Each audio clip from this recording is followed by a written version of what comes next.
Hello दोस्तों, नमस्ते। स्वागत है एक बार फिर से आप सभी का आपके अपने YouTube channel Mahesh Sharma maths classes में। दोस्तों, जैसा कि आप सबको विदित है कि हमने कुछ दिनों से एक सीरीज़ की शुरुआत कर रखी है और जिसके अंतर्गत हम फर्स्ट ग्रेड का जो फर्स्ट पेपर है उसके अंतर्गत शैक्षिक प्रबंधन का अपना जो सब्जेक्ट जुड़ा हुआ है उसके बारे में अपन शॉर्ट नोट्स के माध्यम से अध्ययन कर रहे हैं। और इसके अंतर्गत में आपको जैसे कलाम एकेडमी की बुक है, एस यादव सर की उत्कर्ष क्लासेज, और जो भी जहाँ से भी मुझे अपने लिए इम्पोर्टेंट मैटर मिलता है उन सबको समावेश किया गया है इसके अंतर्गत। और इसके अंतर्गत हमने जैसे पिछली क्लास ली है वो शिक्षा में नवाचार के बारे में पढ़ रहे थे अपन, दीक्षा के बारे में। और मेरा गला ख़राब होने की वजह से 2 दिन क्लासें नहीं आई है, आज भी है ख़राब, लेकिन फिर भी मैंने सोचा कि आप सबके मैसेज आ रहे हैं तो मैं क्यों ना शुरू कर दूं। तो शिक्षा में नवाचार के अंतर्गत अपन दूसरी अगर संस्था देखें तो वो कौन सी है, SIQE। और मैं आपसे रिक्वेस्ट करना चाहूँगा कि अगर आपको क्लासें अच्छी लगती है तो आप फीडबैक दे दिया करो, ताकि मुझे और ज़्यादा ज़्यादा मोटिवेशन मिले कि मुझे और ज़्यादा कैसे अच्छा करना है, या अदर सब्जेक्ट है जैसे फर्स्ट ग्रेड के फर्स्ट पेपर के वो भी कैसे कैसे मैं शुरुआत करूँ, शॉर्ट नोट्स के माध्यम से शुरुआत करूँ या नहीं करूँ। तो आप अपना फीडबैक दे सकते हो। आज अपन SIQE के बारे में चर्चा करेंगे। यानी इसकी सबसे पहले तो अपन फुल फॉर्म देखते हैं कि इसकी फुल फॉर्म क्या है। तो SIQE यानी state initiative for quality education. और इसका ध्येय वाक्य की बात करें अपन, ध्येय वाक्य यानी लोगो, तो ध्येय वाक्य क्या है इसका कि सब बच्चे सीख सकते हैं और सब शिक्षक पढ़ा सकते हैं। कि अपन ऐसा नहीं बोल सकते कि ये बच्चा कमज़ोर है तो ये सीख नहीं सकता, सभी बच्चे सीख सकते हैं। और ये भी नहीं बोल सकते कि भाई ये शिक्षक नहीं पढ़ा सकता, वो भी पढ़ा सकते हैं, बशर्ते उनको प्रशिक्षण अच्छा मिलना चाहिए या उनकी नीयत भी अच्छी होनी बहुत ज़्यादा ज़रूरी है। लेकिन सब बच्चे सीख सकते हैं और सब शिक्षक पढ़ा सकते हैं। अब SIQE पढ़ें तो इसकी रूपरेखा के बारे में देखते हैं कि कैसे इसको गठित किया गया, कैसे इसकी शुरुआत होती है।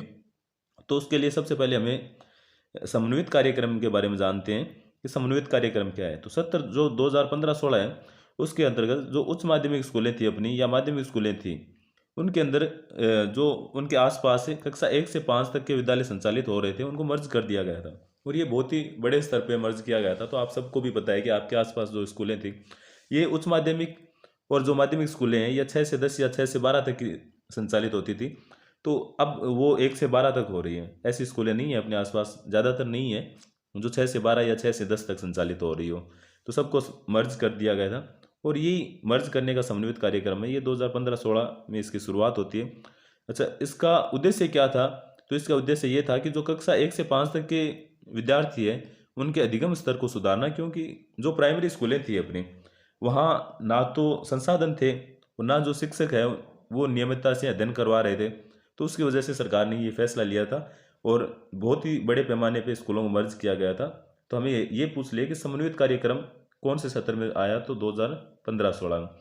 और आपको ये भी पता होगा कि ये जैसे समन्वित कार्यक्रम आता है तो उस टाइम आदर्श विद्यालय वो बनाए गए। और आदर्श विद्यालय कहाँ से कहाँ तक थे, तो कक्षा 1 से 12 के लिए जो विद्यालय थे जो समन्वित हो गए थे, मर्ज हो गए थे, उनको जो पंचायत स्तर पर जो सबसे बड़ा स्कूल था उसको क्या घोषित कर दिया गया था, आदर्श विद्यालय। उसके बाद में अपन SIQE के बारे में जानते हैं कि SIQE कार्यक्रम कब आया। तो जैसे समन्वित कार्यक्रम आता है तो उसके तुरंत बाद कौन सा आता है, SIQE। ये कब आता है, तो 2015-16 के सत्र में। उसके बाद में इसका कार्य क्या था या किस वजह से आया, तो शिक्षा में गुणवत्ता लाने के लिए, और वो भी किसके लिए, तो मुख्यतः ये उस टाइम 1 से 5 तक के लिए, क्योंकि इन्हीं स्कूलों को मर्ज किया गया था। अच्छा, इसकी रूपरेखा किसने तैयार की, तो रमसा जो राजस्थान माध्यमिक शिक्षा अभियान है उसके द्वारा इसकी रूपरेखा तैयार की गई। उसके बाद में अपन जैसे कोई भी संस्था पढ़ रहे हैं तो उसका उद्देश्य तो पता होना चाहिए हमें। तो SIQE का उद्देश्य क्या था, तो एक तो मुख्य उद्देश्य तो इसका यही था कि विद्यार्थी के अधिगम स्तर में वृद्धि करना और इसके साथ साथ शिक्षकों की भी क्षमता वर्धन करना। कि कुछ शिक्षक है उनमें टैलेंट तो है लेकिन वो संसाधनों के अभाव की वजह से जितना उनमें टैलेंट है उतना वो आउटपुट नहीं दे सकते। तो उनकी क्षमता वर्धन के लिए भी प्रशिक्षण आयोजित करवाना या संसाधन उपलब्ध कराना, ये भी इसका मुख्य उद्देश्य था। उसके अलावा अकादमिक सहयोगकर्ता तैयार करना, आयु व कक्षा स्तर के अनुसार शैक्षिक स्तर निर्धारित करना। कि जैसे अपन ये बोल देंगे अपने पास कोई बच्चा है वो 10 साल का विद्यालय आ रहा है, अब ये तो नहीं है ना कि अपन उसको फर्स्ट क्लास में बैठा देंगे, क्योंकि फर्स्ट में बैठाएंगे तो ऐसे महसूस करेगा। तो इसके लिए उसका स्तर निर्धारित करना, ये भी इसका मुख्य उद्देश्य था। उसके साथ साथ सबसे बड़ा उद्देश्य यही था कि बच्चों की प्रगति अभिभावकों में से साझा करना, क्योंकि इससे पहले जो भी बच्चे की प्रगति थी उसके बारे में रिपोर्ट नहीं दी जाती थी अभिभावकों को। अब टाइम टाइम पे बताया जाता है, जैसे टेस्ट होते हैं या एग्ज़ाम होता है या समय समय पर अभिभावकों को सूचित किया जाता है। तो ये भी इसका मुख्य उद्देश्य था। और क्या था इसका उद्देश्य? कि सीखने के अवसर उपलब्ध कराना, कि सीखने के मुख्यतः बच्चों के लिए अवसर अलग अलग माध्यम से अवसर उपलब्ध करवाना, जैसे कोई पर्यटन के माध्यम से है या गतिविधि आधारित जो भी अध्ययन करवाना है उसके माध्यम से उनको अवसर उपलब्ध करवाना। उसके बाद में जैसे अपन देखें कि ऐसा ही क्यों कार्यक्रम है, इसका संचालन कैसे होता है? तो इसका संचालन दो स्तर पे होता है, एक तो राज्य स्तर और एक जिला स्तर।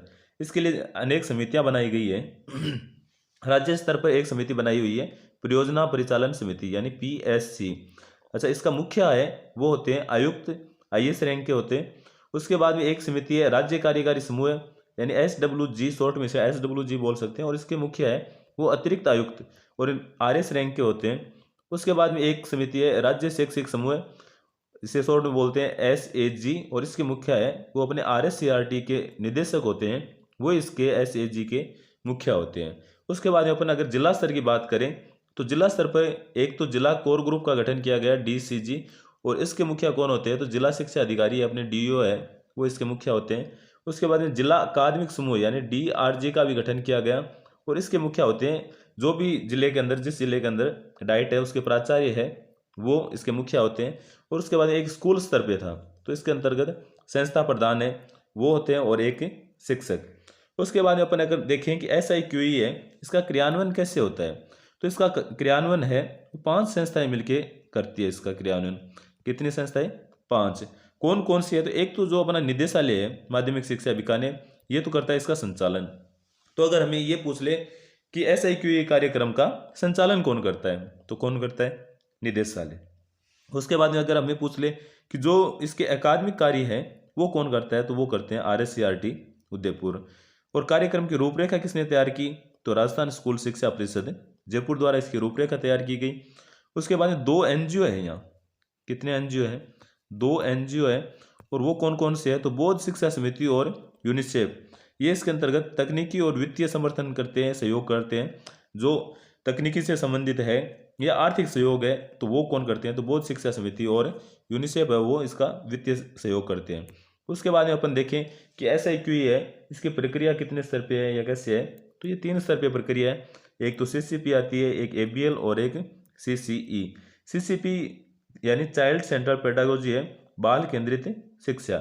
इसके अंतर्गत क्या होता है कि बालक की रुचि, कि बालक की क्या पढ़ने में या क्या करने में रुचि है, उसका स्तर कैसा है, योग्यता के आधार पर उसे शिक्षण दिया जाता है। किसके अंतर्गत? CCP के अंतर्गत। और बालक के विचार शामिल करना ये बहुत इंपॉर्टेंट है कि CCP सबसे ज़्यादा जोर इसी पे देती है कि बालक के विचार को शामिल करो, कि वो क्या पढ़ना चाहता है या जो पढ़ा रहे हो आप उससे संबंधित उसकी सोच कैसी है या उसके क्या समझ में आ रहा है ये भी जाना जाए। उसके बाद में एक आती है ABL यानी एक्टिविटी बेस्ड लर्निंग। इसके अंतर्गत क्या आता है कि गतिविधि आधारित अधिगम, कि बच्चे को ना कि किताबी ज्ञान दो, ज़्यादा से ज़्यादा उसको गतिविधियों के माध्यम से उसको अध्ययन करवाओ। तो गतिविधि आधारित अधिगम की बात भी कौन करती है? SIQE। इसके अंतर्गत ABL जो कक्षा बनाना है 1 और 2 है, कक्षा 1 और 2, उनके लिए ABL कक्ष के बारे में बात की गई है, जिसकी दीवारों पे नीचे लगभग 2.5 फीट पे जो ग्रीन बोर्ड बनाए हुए हैं उन पे जैसे हिंदी, इंग्लिश है, वर्णमाला है, ये सब, या मैथ्स है, गिनती वगैरह, ये सब लिखी गई है। तो ये प्रत्येक स्कूलों में बनाए जाते हैं। उसके बाद में ABL किट जैसे खिलौने हैं, कार्ड है और TLM है, इन सब का वहाँ स्कूलों में संसाधनों के रूप में पहुँचाना, ये सब भी कार्य किसका है? SIQE का, या इसका उद्देश्य है। उसके बाद में CCE के बारे में देखें तो CCE यानी कंटिन्यूस एंड कॉम्प्रिहेंसिव इवेल्यूशन, यानी सतत एवं व्यापक मूल्यांकन। और सबसे ज़्यादा इसमें जोर भी किस पे दिया गया है? CCE पे।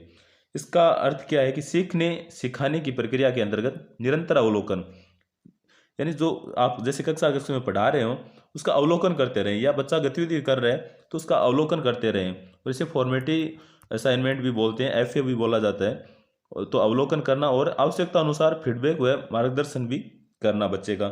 उसके बाद में अपन व्यापकता का अर्थ, जैसे इसके अंतर्गत है ना कि सतत एवं व्यापक मूल्यांकन, तो ये तो सतत का देखा है कि सतत उसका मूल्यांकन करते रहें। उसके बाद में अपन व्यापकता के बारे में देखें कि व्यापकता से क्या हास्य है।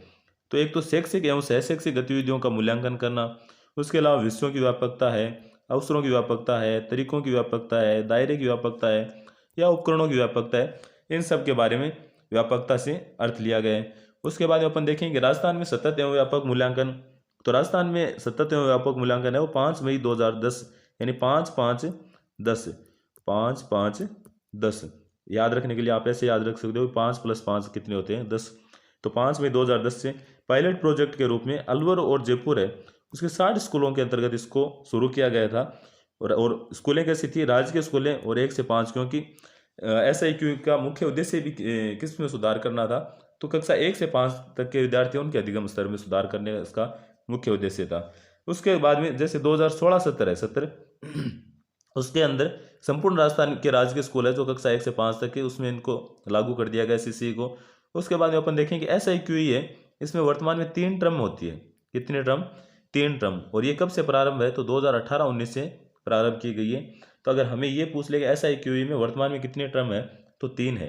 टर्म जो फर्स्ट है उसके अंतर्गत 45% सिलेबस आता है, टर्म सेकंड है उसके अंतर्गत 40% सिलेबस की बात की गई है, और टर्म थर्ड है उसके अंतर्गत 15% सिलेबस आता है। उसके बाद में अपन देखेंगे टर्म है उसके अंदर क्या होता है। एक टर्म है उसके अंतर्गत एक सेमेस्टर है उसके अंतर्गत, तो एक तो रचनात्मक आकलन होते हैं उसके अंतर्गत और एक योगात्मक आकलन होते हैं।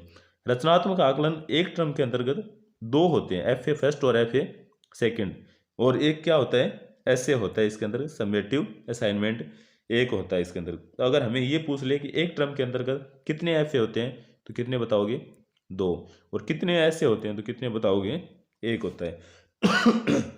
उसके बाद में अपन देखें कि FA के अंदर की जाने वाली ग्रेडिंग को चेकलिस्ट पुस्तिका है उसके अंतर्गत इंदराज किया जाता है, उसके अंदर लिखा जाता है। और ग्रेडिंग कैसी होती है A B C।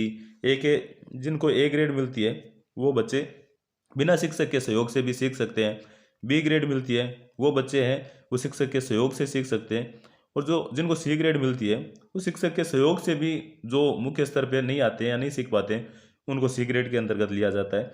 और ये सब चेकलिस्ट पुस्तिका है उसके अंतर्गत दर्ज की जाती है। और कहाँ से की जाती है कि FA के अंतर्गत। और FA कैसे होते हैं कक्षा के अंतर्गत या बाहर जो भी गतिविधि होती है उनको जैसे आकलन किया जाता है, ना कि एग्जाम लिया जाता है। तो ये कैसा होता है FA होता है, और ये एक टर्म के अंतर्गत देखते हैं। उसके बाद में अपन जैसे देखें कि टर्म है वो कितनी है तो 3 है, मैंने आपको बताया 3 टर्म।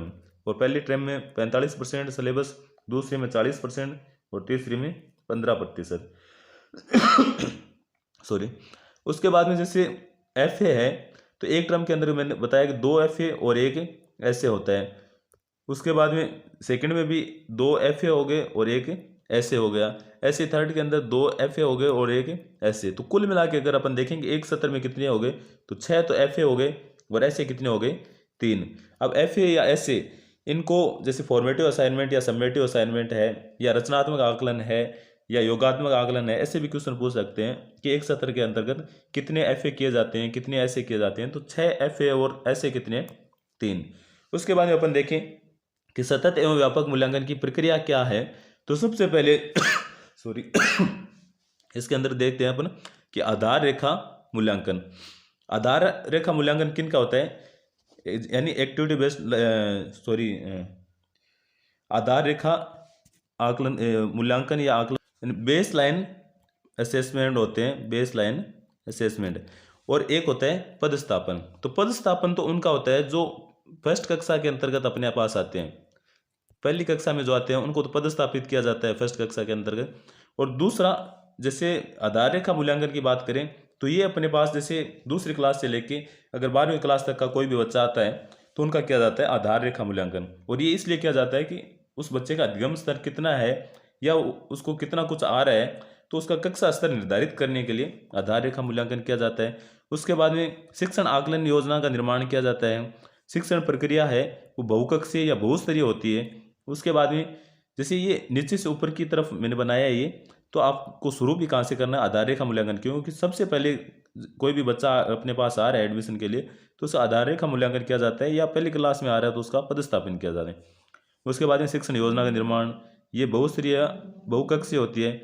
उसके बाद में जैसे शिक्षण के दौरान अवलोकन करना और पोर्टफोलियो निर्माण करना कि FA के अंदर क्या है, SA के अंदर इसकी ग्रेडिंग क्या है, इन सब का पोर्टफोलियो का निर्माण किया जाता है।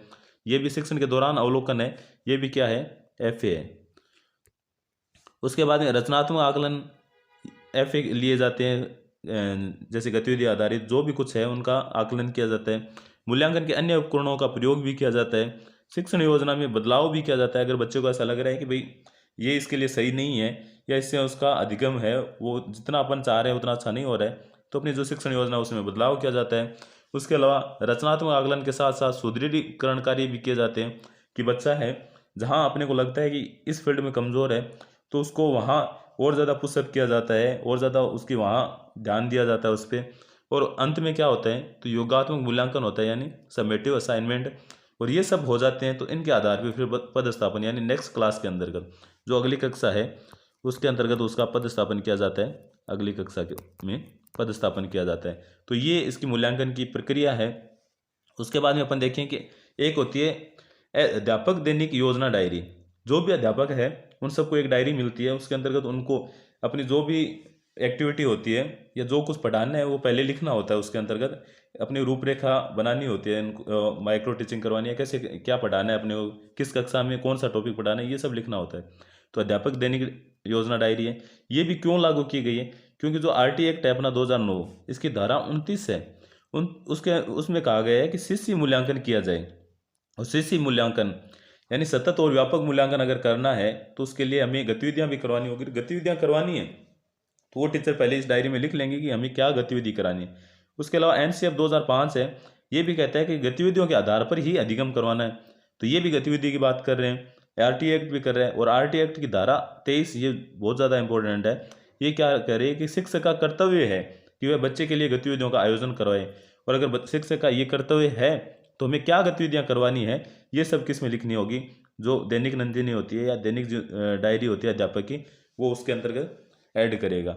अब अपन इसके जो भी पिछले सालों में क्वेश्चन आए हुए हैं उनका अध्ययन करते हैं कि कैसे क्वेश्चन आ रहे हैं, ताकि हमें ये भी पता लगे कि कैसे हमें इसका अध्ययन करना है, कैसे पढ़ना है। तो आज का पहला क्वेश्चन है कि SIQE का पूरा नाम क्या है। तो सबसे पहले हमने यही देखा था, तो इसका पूरा नाम क्या है, state initiative for quality education. तो किस में है, डी के अंतर्गत दे रखा है कि state initiative for quality education. उसके बाद में दिखा रखा है कि निम्नलिखित में से कौन सा कथन SIQE परियोजना के उद्देश्य को दर्शाता है। तो उद्देश्य भी हमने पढ़े थे कि विद्यार्थियों के अधिगम स्तर में गुणात्मक वृद्धि सुनिश्चित करना है, प्राथमिक कक्षाओं के विद्यार्थियों की ट्रांजिशन रेट में उच्चतम स्तर तक सुधार लाना। हाँ, ये प्राथमिक कक्षाओं के बारे में बात करता है। विद्यार्थियों का उनकी आयु व कक्षा के अनुरूप शैक्षिक स्तर सुनिश्चित करना, ये भी सही है। तो कौन सा हो गया, उपयुक्त सभी। उसके बाद में तीसरा क्वेश्चन है कि निम्नलिखित में से किसके तहत बच्चे के अनुभव स्तर और सक्रिय सहभागिता की प्राथमिकता दी जाती है। तो ये तो बाल केंद्रित जो शिक्षण होता है उसके अंतर्गत ही दिया जाता है। उसके बाद में SIQE समन्वित कार्यक्रम में शामिल है। तो हमने देखा है कि ABL भी है और CCE भी है और CCP भी है, CCP भी है, तो यानी उपयुक्त सभी। उसके बाद में अपन देखेंगे बाल केंद्रित शिक्षण शास्त्र का क्या अर्थ है। तो बाल केंद्रित शिक्षण कि बच्चे की पारिवारिक स्थिति को नहीं, पारिवारिक स्थिति को कभी ध्यान में नहीं रखा जाता है स्कूल में, बच्चे को ध्यान में रख के पढ़ाया जाता है। उसके बाद में बच्चे के अनुभव स्तर को सक्रिय सहभागिता को प्राथमिकता देना, हाँ ये बात भी सही है। उसके बाद आर्थिक पृष्ठभूमि नहीं, ये भी नहीं होगा। बच्चे की शैक्षिक उपलब्धियों को प्राथमिकता देना, ये भी नहीं होता। तो बच्चे के अनुभव स्तर को और सक्रिय सहभागिता को प्राथमिकता देना। उसके बाद में अपन छठा क्वेश्चन देखिए अपना कि प्रत्येक बच्चा महत्वपूर्ण है, हर बच्चे के सीखने की अपनी गति होती है एवं अपना स्तर होता है। उक्त कथन निम्न में से किस प्रक्रिया की मुख्य मान्यता है। तो ये किसकी है, एक्टिविटी बेस्ड लर्निंग की। और हमने ये देखा था कि SIQE का ध्येय वाक्य भी यही है कि प्रत्येक बच्चा सीख सकता है और प्रत्येक शिक्षक पढ़ा सकता है। उसके बाद सातवां क्वेश्चन है कि सतत एवं व्यापक मूल्यांकन के तहत सीखने की प्रकृति को दर्शाता हुआ कौन सा कथन गलत है। तो पहला है कि सीखना एक सतत प्रक्रिया है। हाँ, हमने देखा है सीखना, इसके अंदर कौन सा कथन गलत है, ये पूछा ना कि सीखना चक्रीय होता है, ये भी सही है। सीखना रैखिक होता है, नहीं, रैखिक का मतलब क्या हो गया कि रोज जैसे कुछ ना कुछ सीखता रहता है, ऐसा नहीं होता। बच्चा कभी सीखता है फिर कभी नहीं सीखता है, कभी वापस सीखता है, कभी तेज सीखता है, कभी मंद सीखता है, तो ऐसा होता है। तो रैखिक तो कभी नहीं होता, तो यही गलत हो गया। उसके बाद में आठवां है इसके अंतर्गत कि शिष्य संकल्पना में निम्न में से कौन सा शब्द शामिल नहीं है। तो सतत देखा है हमने, व्यापक देखा है, मूल्यांकन देखा, सतत व्यापक मूल्यांकन देखा है ना, CCE, इसका पूरा नाम ही यही है। तो संश्लेषण शामिल नहीं है। उसके बाद में 9वां क्वेश्चन है कि निम्नलिखित में से कौन सा तत्व सह शैक्षिक पहलुओं में शामिल होता है। तो जीवन कौशल, सह पाठ्यचर्या, अभिवृत्तियां और मूल्य, तो ये सारे किसमें होते हैं, सह शैक्षिक पहलुओं के अंतर्गत शामिल किए जाते हैं। उसके बाद में अपन 10वां क्वेश्चन देखते हैं। ये है कि state initiative for quality education यानी SIQE कार्यक्रम के तहत निम्नलिखित में से कौन सी माध्यमिक शिक्षा निदेशालय के लिए तय की गई भूमिका एवं जिम्मेदारी नहीं है। तो हम देखते हैं कि राज्य के पदाधिकारियों की भागीदारी को सुनिश्चित करना, ये तो है। डाइट्स की भागीदारी को सुनिश्चित करना तथा कार्यक्रम गतिविधियों को लागू करने में उनका क्षमता संवर्धन करना, नहीं, ये नहीं है, तो ये गलत होगा इसके अंतर्गत। 11वां है कि खालिस्तान के द्वारा एक अवधि में एक बच्चे द्वारा किए गए उसके कार्यों का विवरण इकट्ठा किया जाता है, तो ये तो पोर्टफोलियो में किया जाता है, तो किस में, पोर्टफोलियो। उसके बाद 12वां क्वेश्चन है कि state initiative for quality education यानी SIQE कार्यक्रम के तहत निम्नलिखित में से कौन सी SIERT के लिए तय की गई भूमिका एवं जिम्मेदारी नहीं है। तो कौन सी नहीं है इसके अंतर्गत कि राज्य के पदाधिकारियों की भागीदारी को सुनिश्चित करना, नहीं, ऐसा तो कहा ही नहीं है राज्य के पदाधिकारियों के बारे में, तो ये तो गलत हो गया। उसके बाद में अपन 13वां क्वेश्चन देखें। इसमें दे रखा है कि SIQE के स्तंभ में निम्नलिखित है, कौन सा सम्मिलित है इनमें से। तो शिक्षा शास्त्र परिवर्तन, क्षमता निर्माण, प्रबंधन, संस्थागत विकास, तो ये सभी सम्मिलित है इसके अंतर्गत। उसके बाद 14वां क्वेश्चन है कि कौन सा आकलन सीखने सिखाने की प्रक्रिया के बाद न होकर उससे पहले होता है। तो सीखने के लिए आकलन है वो तो उससे पहले होता है, और जो सीखने का आकलन है वो भी हमने जो सीख लिया है, बच्चे ने जो सीख लिया है उसके बाद में जो करते हैं वो सीखने का आकलन है। और सीखने के रूप में यानी शिक्षण के साथ में जो किया जाता है वो क्या होता है, सीखने के रूप में आकलन। तो हमें ये पूछा है कि सीखने से पहले कौन सा होता है, तो सीखने के लिए आकलन होता है कि इसको क्या सिखाना है, ये आकलन किया जाता है। और अपना आज का अंतिम क्वेश्चन है कि SIQE परियोजना में बोध यानी BODH की भूमिका नहीं है। तो क्या भूमिका नहीं है इसके अंतर्गत कि जिला शैक्षणिक सहायता अध्येताओं की पहचान, स्थान और विन्यास की निगरानी करना, ये तो है। आवश्यक प्रशिक्षण नियमावली, मॉड्यूल, सीखने की गतिविधियां और अन्य पूरक सामग्री विकसित करना, ये भी है। सभी स्तरों पर समीक्षा योजना और निर्णय लेने वाले मंचों में सक्रिय रूप में भाग लेना, ये नहीं है। तो ये अपने 15 क्वेश्चन थे, हमने SIQE के बारे में डिटेल से पढ़ा है। और आई होप आपको ये सीरीज़ बहुत ही पसंद आ रही होगी। अगर अच्छी लगती है आपको रियल में तो लाइक करना, कमेंट करके अपना फीडबैक दे सकते हो कि कैसी लग रही है, ताकि मैं और अच्छा करने की कोशिश करूं। और अपने दोस्तों के साथ में भी शेयर करना। और हाँ, अगर चैनल को सब्सक्राइब नहीं किया है तो ज़रूर कर लेना, ताकि जो भी अपने नेक्स्ट क्लासें हैं या फर्स्ट पेपर से संबंधित और भी सब्जेक्ट की जो भी क्लासें होगी उनका आपको पास नोटिफिकेशन आता रहे, और जिससे आपके समय की बचत हो। All the best, thank you.